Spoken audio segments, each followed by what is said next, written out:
esperança, sem... A nossa sociedade é uma sociedade muito negativa. Em partes ela é muito pessimista, né? E eu penso que nós estamos diante de uma sociedade que é pessimista por natureza. Porque muitos não têm Jesus, muitos não têm o Senhor como Salvador da sua vida. Um homem sem Jesus, irmão, é um homem muito negativo. A mulher sem Jesus é uma mulher muito negativa, porque Jesus veio ao mundo com um propósito muito tremendo, mudar a nossa história. Você crê nisso? Jesus está mudando a sua história, Jesus está mudando a minha história. De alguma maneira Jesus está transformando a nossa história. E Jesus veio ao mundo para mudar a nossa história e transformar a nossa fé, transformar a nossa existência aqui na terra, e isso é muito importante.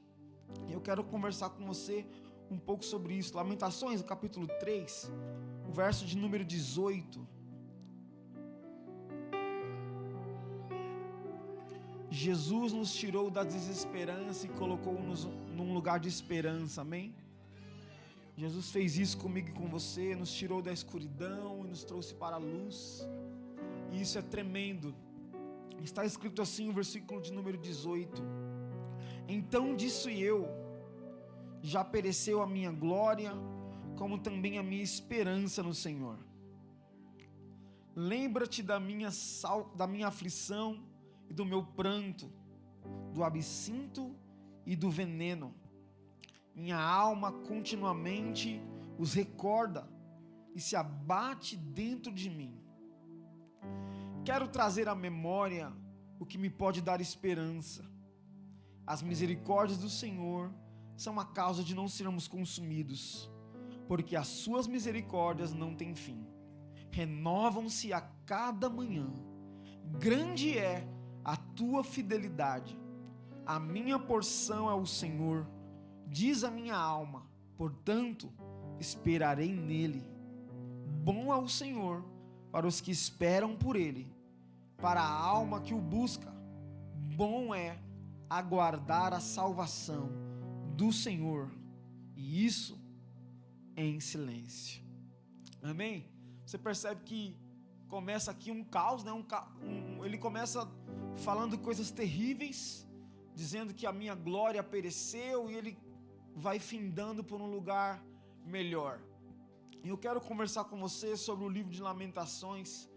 Lamentações é um livro de muito choro, de muito pranto. Lamentações é um livro de muito sofrimento. Foi escrito por Jeremias durante o cativeiro da Babilônia. Enquanto o povo de Israel estava cativo na Babilônia, Jeremias estava vivendo esse pranto. E por 3 vezes Israel teve a invasão dos babilônicos. Na primeira vez foi muito terrível, porque foi um povo levado como escravo para a Babilônia. E na última vez fizeram um cerco na cidade. A cidade foi invadida de forma muito terrível, de forma muito opressora, de forma muito maligna pelos babilônicos.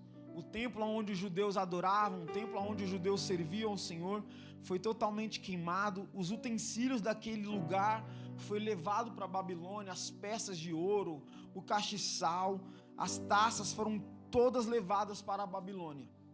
E Jeremias está diante desse caos.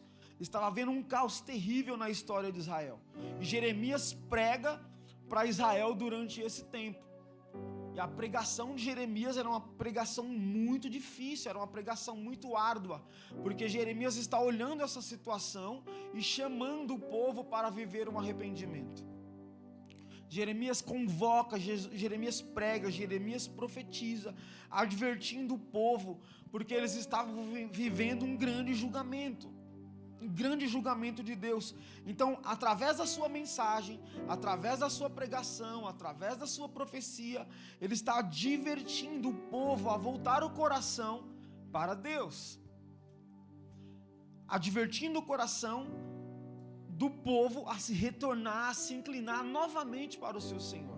Deus amava Israel, Deus amava esse povo, mas eles, por algum momento de suas vidas, eles optaram, eles escolheram servir outros deuses. em algum momento de suas vidas, o coração deles se inclinou para outros deuses, outros senhores. E todos nós temos uma escolha a fazer na nossa vida. Todos nós, eu e você, nós temos uma escolha a fazer todos os dias. Deus tem um cardápio na minha mão e na sua mão. No livro de Deuteronômio, não precisa você abrir, mas no livro de Deuteronômio está escrito assim: eu coloco diante de vocês a bênção e a maldição, a vida e a morte. Deus está dando uma opção para que o povo escolhesse, dando uma possibilidade ao qual eles deviam escolher. Deus todos os dias, desde o momento que você começou a entender o que era certo e errado, desde o momento que você começou a compreender Deus como o Senhor da sua vida, Ele deu a mim e a você o poder de escolha, o poder de decisão. E eu e você podemos escolher os caminhos que devemos seguir, sim ou não?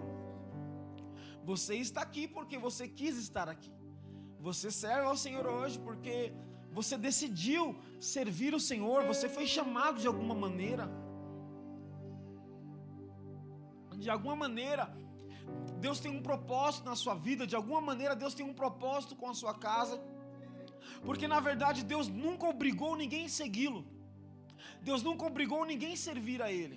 Você não está servindo o Senhor por obrigação. Você não está servindo ao Senhor porque você foi obrigado. Te amarraram, colocaram uma corrente em você e disseram: olha, você precisa servir ao Senhor. Não, você está servindo ao Senhor porque Deus tem um chamado e um propósito na sua vida. Amém? Embora alguém te ganhou para Jesus, embora alguém te conduziu para Jesus, embora alguém te conduziu à igreja do Senhor, embora alguém te batizou, embora alguém fez a oração de fé com você, mas existe dentro de você um chamado e um propósito do eterno. Amém? Alguém te ajudou a ser conduzido a esse lugar. Um dia Josué, o sucessor de Moisés, estava no fim de sua vida. E ele faz uma declaração muito tremenda em Josué capítulo 25, versículo 15. Ele está dizendo assim: olha, eu não sei vocês, eu não sei qual que é a escolha da vida de vocês, mas eu já tive uma escolha para a minha vida. E o verso de número 15, ele diz assim: se porém não agrada a vocês servirem ao Senhor, escolham hoje a quem servir, se aos deuses que os seus antepassados serviram, ou se aos deuses dos amorreus. Aí ele diz assim: mas eu e a minha casa vamos servir ao Senhor. Ele estava dizendo: eu já fiz a minha escolha, a minha casa, ela já tem uma escolha. Qual que é a escolha? A escolha é servir ao Senhor. A escolha é viver para o Senhor. A escolha é gastar a minha vida aos pés do Senhor. A escolha é: qual é a sua escolha essa noite? Deus tem uma decisão. A decisão é: vem para mim. Eu tenho algo maior na sua vida. Escolha o melhor caminho. Escolha caminhos de vida. Não escolha caminho de morte, diz o Senhor. Então escolha isso. Israel não ouviu a Deus. Israel não abandonou os seus maus caminhos. E Deus já tinha advertido, Deus já havia falado para eles: se eles não abandonassem os seus maus caminhos, o Senhor iria deixá-lo à sua própria sorte. Quando Deus quer advertir alguém, Deus não vai matar você, Deus não vai te colocar numa cadeira de roda. Ele vai te entregar para você mesmo a sua própria sorte, a sua própria sorte. E o Senhor iria deixá-los a eles com a sua própria vida. Decidam o que vocês querem, faça da vida de vocês o que vocês querem. Que menino lindo me olhando. Oi. Deus tirou a presença dele do meio do seu povo. A coisa mais terrível que pode acontecer na vida de um homem é Deus retirar a presença dele da nossa vida. A coisa mais terrível que pode acontecer na vida de um homem é Deus tirar a presença dele de sua igreja, a presença dele da sua família, da sua casa, dos seus filhos. A coisa mais terrível que pode acontecer, a coisa mais terrível. E Deus permitiu. Deus permite que o rei Nabucodonosor viesse com o seu exército sobre Israel e destruísse aquela terra. Foi uma permissão de Deus. E Jeremias fala aqui de uma dor terrível que ele estava passando. Jeremias fala de um clamor terrível que eles estavam vivendo. Jeremias adverte aqui, faz uma oração terrível, porque Jeremias está vendo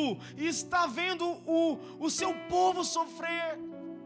Jeremias estava vendo a desgraça que estava acontecendo. No capítulo 1, não precisa abrir nem projetar, mas no capítulo 1 de Lamentações, o verso de número 11, as pessoas estavam dando tudo o que elas tinham de mais precioso para poder comprar comida. Os pais, as famílias estavam dando tudo de mais precioso, porque havia uma fome naquela terra, porque Jerusalém estava cercada. E Jeremias está enxergando isso. No capítulo 2, as crianças falavam para os seus pais: aonde que nós iremos comprar comida?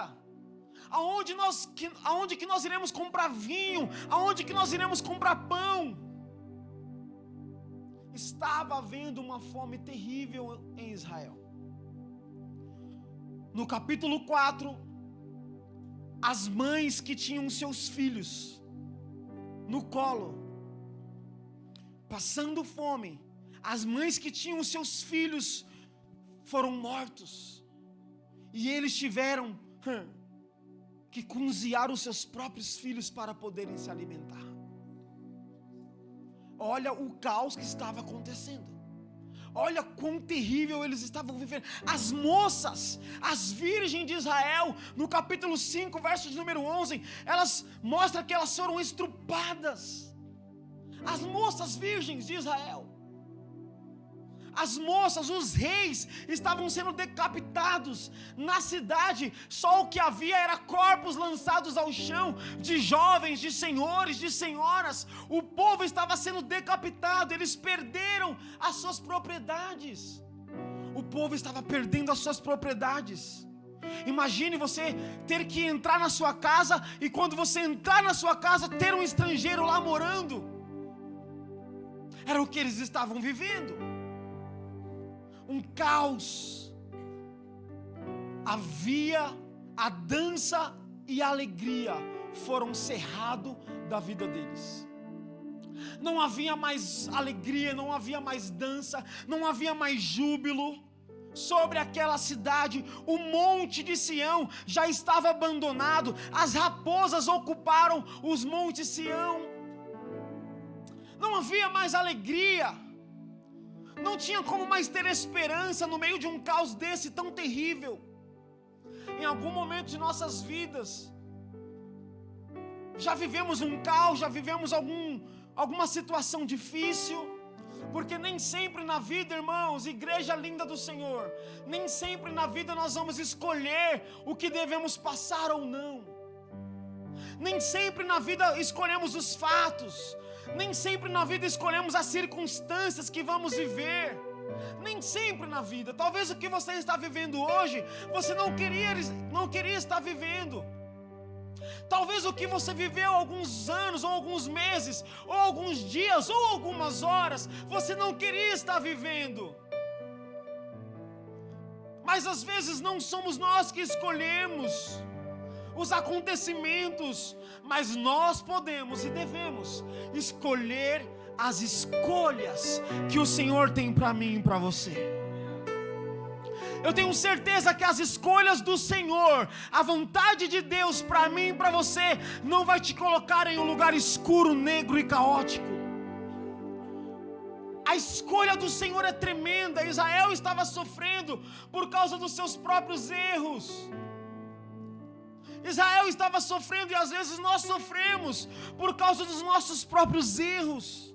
Às vezes nós sofremos por causa de algumas escolhas erradas que tomamos na vida. Não, pastor, mas Deus é muito ruim. Olha o que Israel estava vivendo. Deus permite que a gente escolha as sementes que vamos plantar. É a única coisa que Deus permite. Mas o que você vai escolher não é eu e você. O que você vai colher não é eu que decido. Eu decido as sementes. Eu decido as escolhas, os caminhos, E Deus não queria que Israel estivesse vivendo isso. Deus queria que eles se arrependessem e voltassem para Ele, mas Israel não faz isso. A desesperança tem sido a companhia de muitas pessoas no século 21. A desesperança tem sido a companhia de muitas famílias. A desesperança tem sido a companhia de muitos jovens, de muitas cidades, de muitos casamentos. A desesperança tem sido como um imã correndo atrás de pessoas, não permitindo que as pessoas vivam a vontade de Deus. Muitas pessoas não enxergam mais uma saída em sua vida. Muitas pessoas não conseguem enxergar um palmo à frente de sua vida. Estão vivendo uma dificuldade terrível, uma dificuldade caótica. Mas eu quero profetizar sobre a sua vida essa noite que ainda existe uma esperança de Deus para você. Existe uma esperança, existe uma palavra, existe um norte, existe uma direção, existe uma vontade de Deus para mim e para você a ser manifestada. Ser manifestada. Se os nossos pensamentos e atitudes estiverem sob o controle do Senhor, se os meus pensamentos estiverem debaixo da vontade e do controle de Deus, eu vou experimentar uma vida abundante em Cristo Jesus. Se os seus pensamentos, se as suas escolhas, se os seus passos, se o seu caminhar, se os seus olhos estiverem sobre o controle e diante da direção de Deus, você e eu, a igreja de Cristo, vai experimentar vida abundante. Vida abundante, vida transbordante, vida retumbante no Senhor. Lamentações 3:21, Jeremias escolhe tomar uma decisão. Quero trazer à memória o que me pode dar esperança. Nesse momento, Jeremias ele está remando contra a desesperança. Nesse momento, Jeremias está remando contra o pessimismo. Porque, na verdade, eles estavam vivendo um caos. Em muitos momentos de nossas vidas, eu e você precisamos, na força do Senhor, remar contra o pessimismo. Com a força de Deus, com a vontade de Deus, com as armaduras de Deus, remar e olhar para frente, para onde o Senhor está nos conduzindo. Porque nem sempre a realidade está favorável. Nem sempre. A realidade está favorável. Mas às vezes, a maioria das vezes, precisamos olhar para a promessa do Senhor. Olhar para quem habita dentro de nós. Muitas vezes você está olhando para o caos que está à sua volta, não é? E esquece de olhar quem habita em você. Quem está habitando, quem está te guiando, quem está cuidando de você, quem está te protegendo, quem está falando com você, o Senhor. O Emanuel, o El Shaddai, o grande Deus, o poderoso. Muitas pessoas estão confiando no seu vigor físico. Muitas pessoas estão confiando na sua beleza física, ou no seu poder imediato, ou na sua conta bancária. Esse não é o melhor lugar para você depositar sua confiança. O melhor lugar para você e eu depositarmos a nossa confiança é no Senhor. Eu quero carinhosamente passar um recado para você. Confie em Deus. Confie no Senhor. Deposite sua esperança, sua fé. Deposite a sua vida, o seu coração no Senhor. Deposite. Deposite, esse é o melhor lugar para você depositar a sua esperança. O salmista, no Salmo de número 20, versículo 7, no ápice de sua vida, ele fala assim: olha, alguns decidiram confiar em carros, outros decidiram confiar em cavalos, outros na força do seu próprio poder, mas eu que conheço ao Senhor, eu defino, eu escolho, eu prefiro confiar em Deus. Precisamos, irmãos, lançar a nossa esperança no Senhor. Precisamos lançar a nossa fé no Senhor. Porque você precisa dessa fé e dessa esperança para prosseguir. Você precisa e eu preciso de uma fé e de uma esperança para poder prosseguir naquilo que o Senhor me chamou. A nossa maior esperança está viva, que é Jesus. A nossa maior esperança, Cristo em vós. Cristo em vós é a esperança da glória. Essa esperança transcendeu o túmulo. Essa esperança transcendeu a morte. Essa esperança transcendeu o terceiro dia. A nossa esperança está viva e se chama Jesus Cristo. Meu Deus, eu não sei vocês, mas o meu coração está radiante, o meu coração está transbordante, porque a minha esperança está viva. A esperança para aquele que crê, a esperança para quem se humilhar. Levante suas mãos, levante suas mãos. Deus vai fazer tudo novo. Recebe vigor no seu espírito. Recebe pontualidade no seu espírito. Aquele que crê, A esperança para quem se humilhar. Essa é hoje, agora, é esse momento. Tudo novo, Ainda hoje. a esperança para aquele que Creia, creia, creia, a creia. esperança para quem se humilhar. Creia nisso, creia nessa palavra. Deus vai fazer algo novo na sua história. Deus está fazendo algo novo na sua vida. Deus está fazendo algo novo. Sim. Ele está fazendo. Deus está fazendo algo novo nesta igreja. Deus está fazendo algo novo nos ministérios, nos departamentos. Deus está fazendo algo novo nas regiões espirituais, nas regiões celestiais. Deus está fazendo algo novo na sua família. Meu Deus, na minha Ele está fazendo, eu estou crendo. Na minha casa Ele está fazendo, eu estou crendo. No meu coração Ele está fazendo, eu estou crendo. Ele está fazendo. Nesses 7 dias de oração, irmãos, nós vimos uma limpeza espiritual sobre esta casa. Nós estamos crendo que Ele está fazendo algo novo. É Ele, não é sobre mim, não é sobre nós. É Ele que está fazendo, Ele decidiu fazer. Aleluia!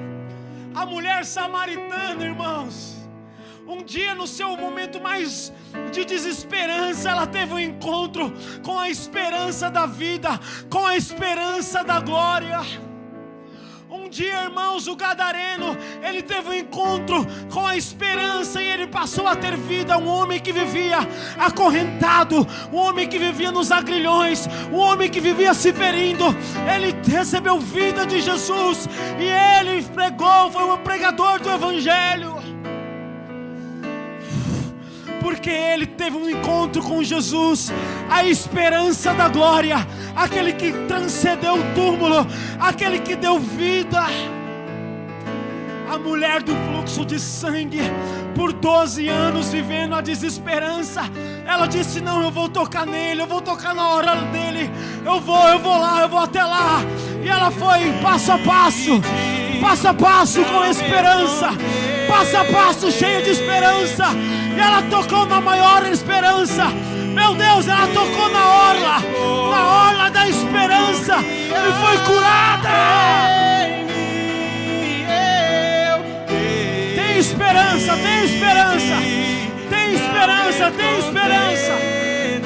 A esperança chegou. Meu Deus, aleluia.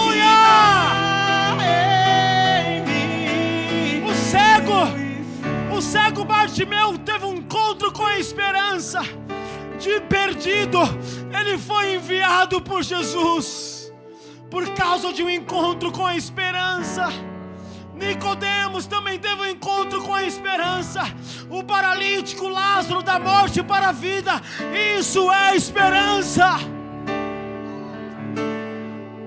igreja do Senhor. Recebe uma enxurrada de esperança no seu coração. Recebe no seu coração. O seu coração vai transbordar.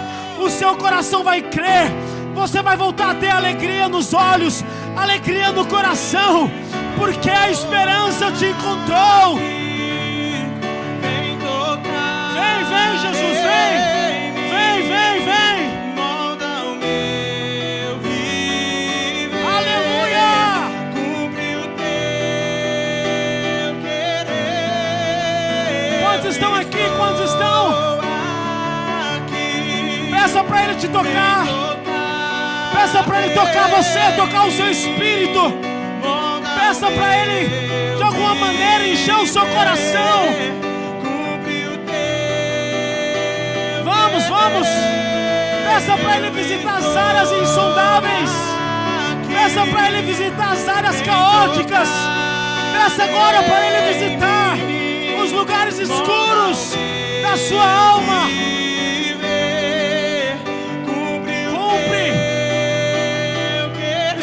Escolha a vida. Escolha. Deus está transformando você. Deus está transformando o seu cativeiro. Deus está transformando o teu cenário. Porque Ele quis assim. Cristo em nós, a esperança da glória. Existem escolhas na nossa vida que mudam a nossa rota, irmãos. Existem escolhas na nossa vida que mudam o nosso estado atual. Existem escolhas. O que você está escolhendo hoje? O que você está escolhendo? O Senhor, a vida ou a morte? Sentar-se à mesa com o Senhor ou na mesa dos demônios? O que nós estamos escolhendo? Decida pensar, decida trazer à memória aquilo que te traz esperança. Você tem 1000 motivos para pensar no caos que você viveu há anos ou há meses. Você tem 1000 motivos para você olhar para o seu passado. Você tem 1000 motivos para ficar chorando, lamentando o seu passado, se lamentando diante do leite derramado. Mas decida, escolha pensar aquilo que te traz esperança. Esquece o seu passado e pense no seu futuro. Esquece no seu passado e olha o que Jesus está fazendo na sua vida, na sua casa, na sua família. Vamos escolher isso. Eu escolhi isso para a minha vida. Eu escolhi isso diante de qualquer situação adversa. Decida escolher o que te traz esperança. E a tempestade vai passar. Dias melhores está acontecendo sobre a sua vida. Dias melhores está acontecendo sobre esta igreja. Dias melhores, nós estamos vendo dias melhores acontecendo. O inverno passou, irmãos. O inverno passou, igreja linda. O inverno passou. É um novo ciclo para nós. E quando você estiver diante de uma provação, fique tranquilo, Deus está provocando a sua fé. Deus está provocando a nossa fé. E sabe para quê? Para que haja crescimento, para que haja maturidade, para que Ele nos coloque em um lugar de segurança. Ele nos prova. No versículo de número 2: as misericórdias do Senhor são a causa de não sermos consumidos. Olhe para esse lugar. Versículos anteriores, ele está falando de um caos. No seu estado atual, ele está dizendo: eu prefiro pensar, eu escolho pensar aquilo que me traz esperança. O que te traz esperança é as misericórdias do Senhor. O que me traz esperança diariamente são as misericórdias do Senhor, porque por elas que são as causas de não sermos consumidos. E tem mais. Não é jargão de pregador. Não, irmãos. As suas provas, as suas lutas, ela tem um prazo de validade. As nossas provas, as nossas lutas, a escuridão, a Bíblia diz que o choro pode durar uma noite, mas a alegria vem ao amanhecer. Não é isso? Porque o choro ele tem um prazo de validade. E Ele está dizendo, as misericórdias de Deus, as misericórdias do Senhor não têm fim. Elas são eternas para mim e para você. Desfrute dessas misericórdias, desfrute desse anelo, desfrute desse Senhor.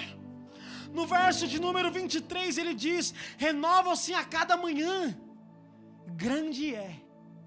Grande, irmãos, a fidelidade de Deus é grande. A tua fidelidade, a sua prova, a sua luta, a sua dificuldade não é maior que a fidelidade de Deus. Nunca será. Você precisa treinar isso na sua mente. Olha ao seu redor, coisas difíceis, terríveis que passamos, ano a ano, mês a mês, talvez. Mas eu tenho uma escolha a fazer: olhar para a misericórdia de Deus que não tem fim, olhar para a fidelidade de Deus que é grandona. Esse Deus é lindo, esse Deus é tremendo, ela é grande. Ela te envolve, ela te abraça. A fidelidade de Deus nos abraça.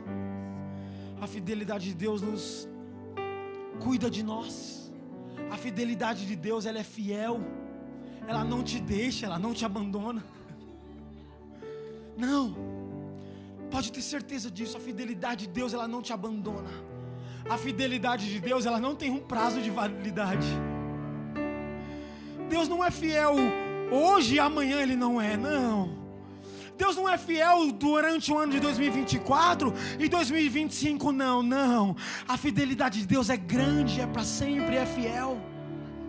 Nos teus negócios, na sua empresa, sabe, naquilo que você faz, na sua família, no seu chamado, no seu coração, a fidelidade dele é grande.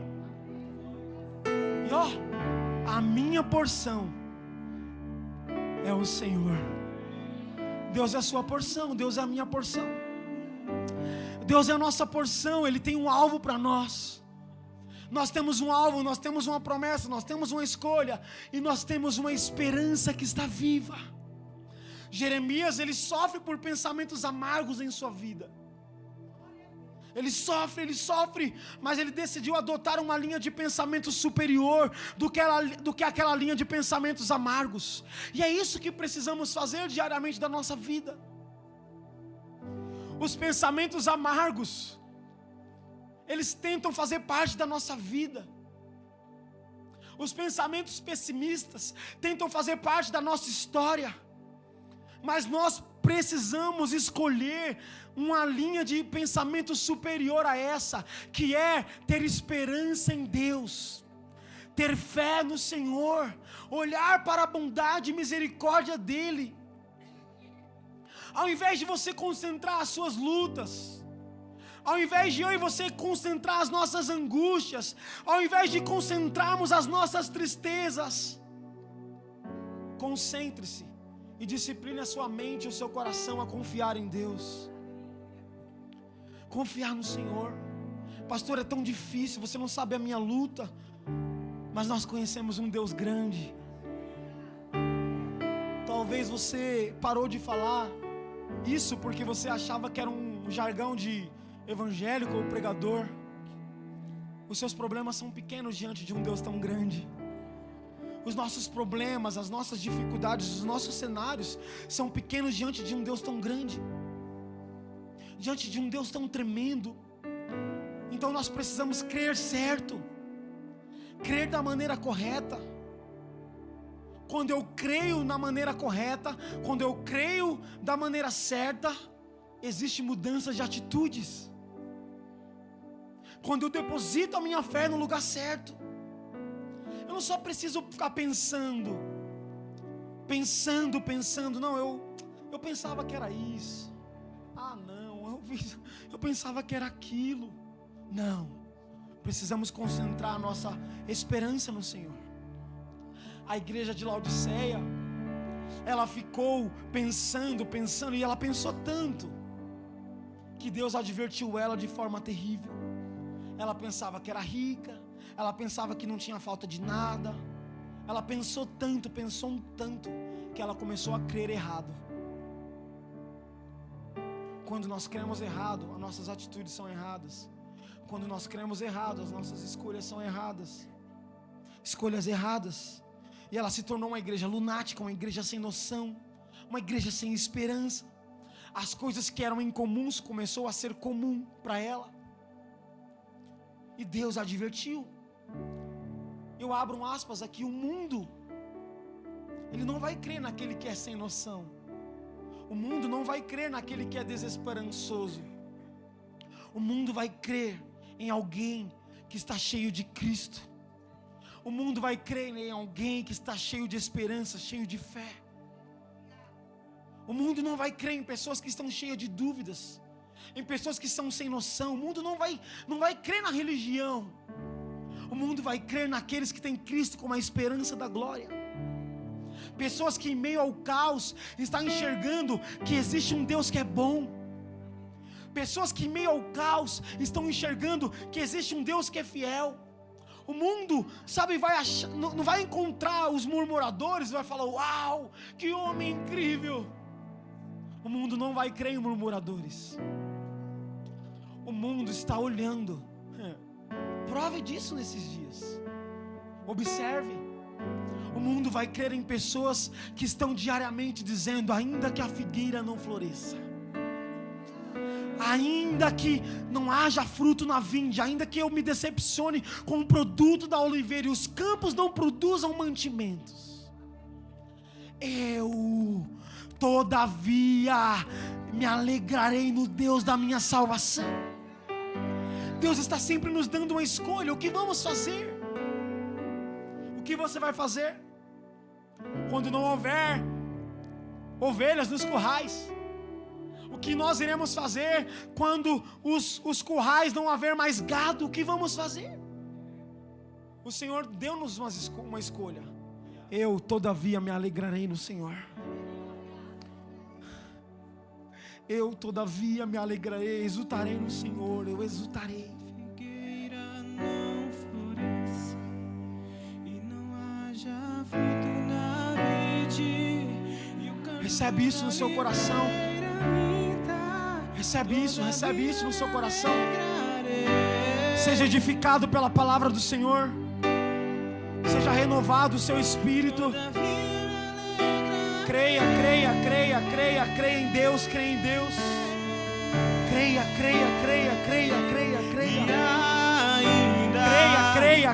Creia. Não floresça, que não haja fruto na vide e o produto da oliveira. Recebe alegria no seu espírito. Aquele que não tem mais alegria, recebe alegria. Aquele que não tem alegria, recebe alegria. Aquele que não tem alegria, recebe alegria no seu espírito. É isso, meu Senhor. Ainda que a figueira não floresça e não haja fruto. É a palavra dele dizendo, é a palavra dele dizendo. É a boca de Deus dizendo, é a boca de Deus dizendo. Todavia eu me alegrarei, todavia eu me alegrarei. Tenha esperança de que uma nova porta pode se abrir. Tenha esperança que a cura pode chegar agora, nesse exato momento, sobre a sua vida. Tenha esperança que Ele pode curar a sua dor agora.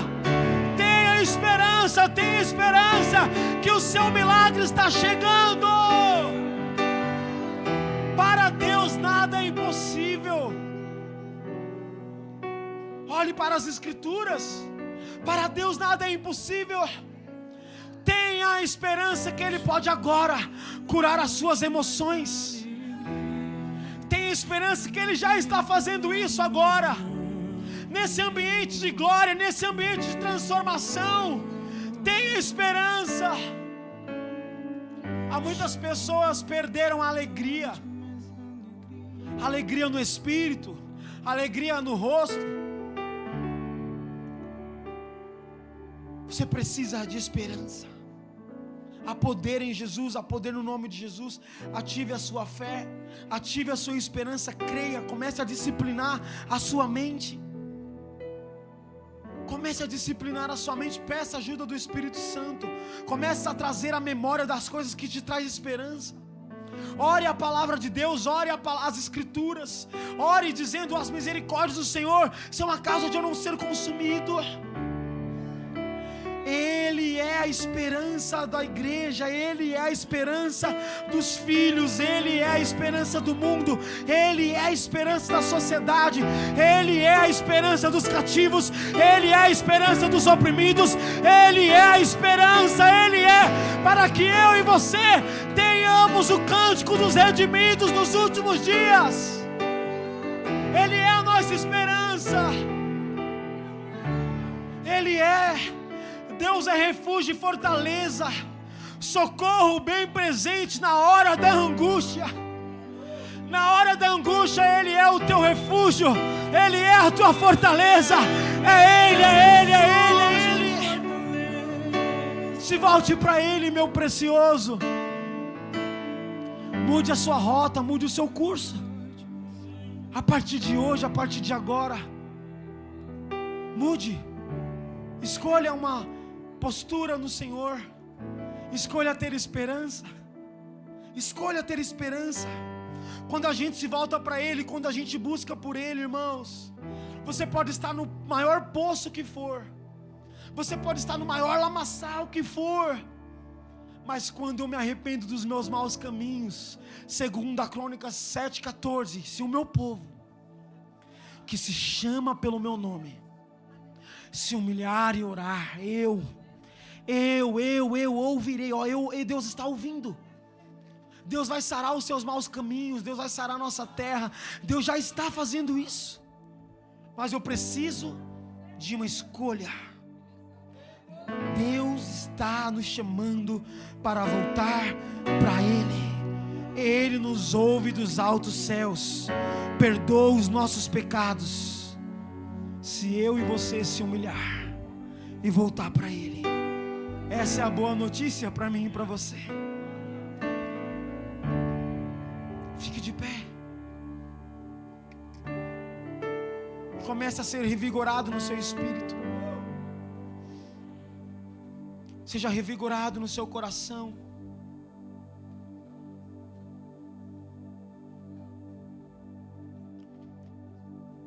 Deus escreveu uma nova história para a nossa vida, amém? Irmãos, eu profetizo, levante suas mãos. Deus escreveu uma nova história para a sua família. Deus está escrevendo uma nova história. Deus está mudando a sua sorte. Deus está mudando a minha sorte. Então comece a levantar suas mãos e profetizar. Profetizar sobre a sua história, profetizar sobre a sua família, profetizar sobre os seus filhos, profetizar sobre os seus dias, sobre os seus anos. Profetize. Abra sua boca e profetize isso. Profetize cura na alma. Profetize cura no espírito. Profetize restauração nas suas emoções. Aquele que chegou aqui doente no físico, profetize cura. Uma dor de cabeça, uma dor nas articulações, uma dor nos nervos. Começa a declarar cura do Senhor sobre a minha vida e sobre a sua vida. Cura sobre a diabetes, cura sobre todo tipo de enfermidade. Cura sobre os seus joelhos, cura sobre a sua coluna, cura sobre os seus ossos, cura do Senhor. Eu declaro cura. Escolha pensar naquilo que não te entristece. Não pense mais naquilo que te entristece, meus irmãos. Coloque os pensamentos negativos para fora da sua vida, para fora da sua rotina, para fora da sua casa, para fora. Não pense naquilo que te deixa paralisado. pense naquilo que te traz pavor. Não pense naquilo que te traz medo. Não pense naquilo que te traz preocupações. Pense na esperança, pense na glória. E Ele vai te curar, Ele vai te libertar. Ele vai revelar a sua bondade. Ele vai revelar sua fidelidade para aqueles que esperam por Ele.